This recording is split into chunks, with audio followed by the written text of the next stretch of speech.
मुख्य विकास अधिकारी जी, अपर जिलाधिकारी जी, जिला प्रशासन के समस्त अधिकारीगण, कर्मचारीगण, यहाँ उपस्थित पुलिस के, एसडीआरएफ के, डीडीआरएफ के जवान, टीचर्स, प्यारे बच्चों, आप सभी को आज के शुभ दिवस की बहुत बहुत शुभकामनाएं। जैसा कि सब वक्ताओं ने अभी बताया कि आज का दिन किस तरह से एक बलिदान का और त्याग को याद करने का एक शुभ अवसर है हम सभी के लिए।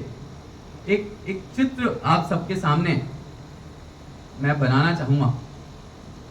याद करिए, जलियांवाला बाग का मैसेकर चल रहा है, वहां पे लगातार गोलियों की बौछार हो रही है और एक मां अपने बच्चे को लेकर किसी तरह प्रयास कर रही है कि वो गोलियों से बच जाए। लगातार गोलियों की बरसात हो रही है, मां ने कस के अपने बच्चे को पकड़ रखा है और कुछ देर में एक गोली आती है और मां को लग जाती है। तो बच्चा बच जाता है, लेकिन मां गोली से नहीं बच पाती। ये जो बलिदान है, जैसा आप सबने भी बताया, कुछ बहुत प्रख्यात फ्रीडम फाइटर्स तो हैं ही, लेकिन इस तरह के बहुत सारे नौजवान, बहुत सारी माएं, बहुत सारी बहनें हैं जिनकी कहानियां कहीं लिखी नहीं गई, लेकिन इसी तरह की कहानियों और इसी तरह के खून और आंसू के बलिदान के ऊपर आज हमारे को आजादी मिली है और इस आजादी को हमेशा याद रखें। हमें गांधी जी ने सत्य और अहिंसा के रास्ते पे चलना सिखाया।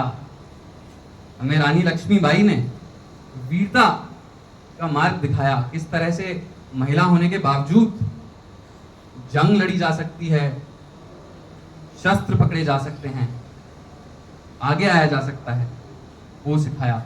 हमें नेताजी बोस ने एक निडर नेतृत्व किस तरह से करना चाहिए, वो सिखाया। हमें सरदार पटेल ने समरसता और एकता का भाव सिखाया। यह बहुत जरूरी है हम सभी के लिए।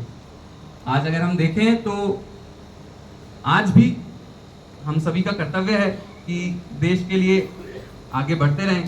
सीडीओ साहब ने अपने वाचन में बताया कि हम प्रयास करते हैं, पूरा जिला प्रशासन प्रयास करता है कि हम अलग अलग गांव जाएं, लोगों से बात करें, लोगों का काम करें, क्योंकि हमारा कर्तव्य है। और किसी ना किसी तरह से, पूरी तरह से कर्तव्यनिष्ठ जब तक हम नहीं होंगे, तब तक हम अपने अधिकारों का ढंग से पालन नहीं कर रहे होंगे। एक कहानी है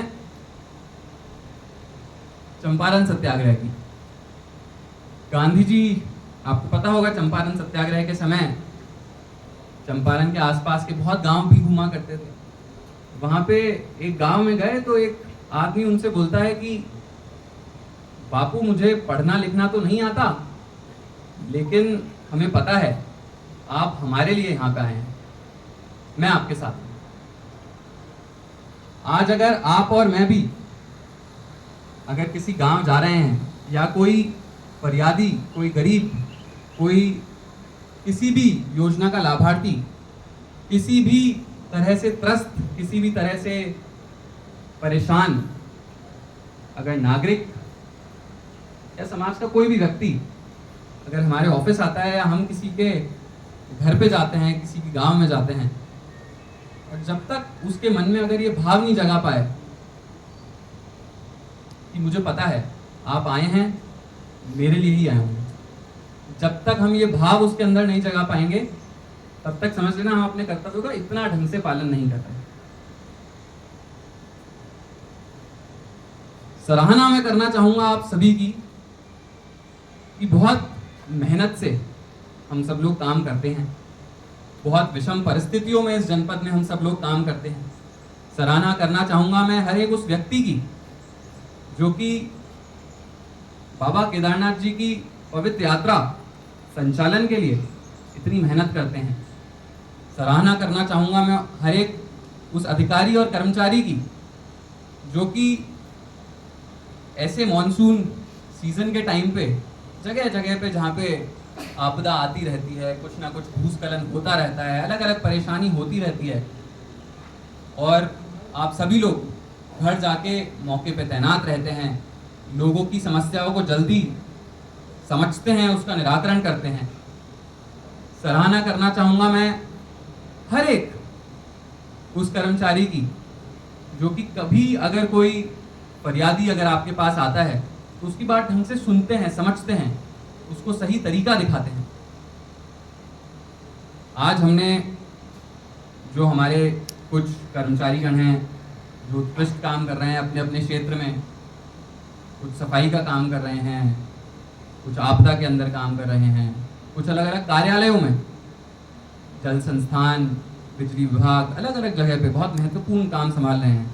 उन सबको, कुछ चयनित कर्मचारियों को हमने सम्मानित किया, लेकिन यह सम्मान उस आप सभी के विभागों के लिए, हर एक विभाग के लिए, जैसे मैंने बताया कि पूरा जिला प्रशासन जिस तरह से काम करता है, बहुत ज़रूरी है कि हर एक विभाग आपसी समन्वय के साथ काम करे और हम लोग सब एकजुट होकर मिलकर जनता की सेवा का भाव रखें। अगर हम इस तरह का भाव रखते हैं तभी हम किसी ना किसी तरह से जो हमारे देश को आज़ाद कराने वाले सभी बलिदानी हुए, महापुरुष हुए, उनके बलिदान को सिद्ध कर पाएंगे। इसीलिए मैं आप सभी को पुनः बधाई देना चाहूँगा और अंत में फिर से अपनी जो पहली कहानी मैंने आपको बताई कि वो एक माँ थी जो घायल हो गई और उसका एक बेटा था, एक बच्चा था। वो माँ भारत माता थी और वो जो बच्चे हैं वो आप और मैं हैं। तो कभी अगर आप सबको लगे कि ये तिरंगा ऐसे ही लहरा रहा है तो अपनी उस माँ को याद करना, भारत माँ को याद करना। आप उसी के बच्चे हो और यह आपकी जिम्मेदारी है कि जो गोलियां भारत माँ ने आपके लिए खाई है उसको किसी ना किसी तरह से अपने कर्तव्यों का पालन करके आप सब अपनी भारत माँ का सीना गर्व से चौड़ा दें।